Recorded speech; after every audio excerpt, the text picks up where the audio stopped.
دخترک مزاری، چشمکایت خماری، شازاد از انتظاره بسیار به بیقراری.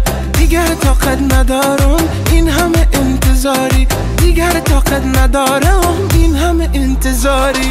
ای بچه مزاری عجب شیرین نگاری، تحمین است به شهرت خبر داری نداری.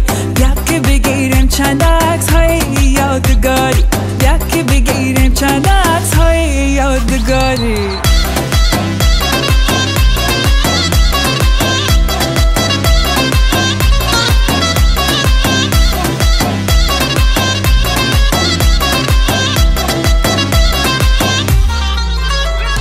قد بلنده حرفای خنده، دلم را میبره بچه یک لبخنده. قد بلنده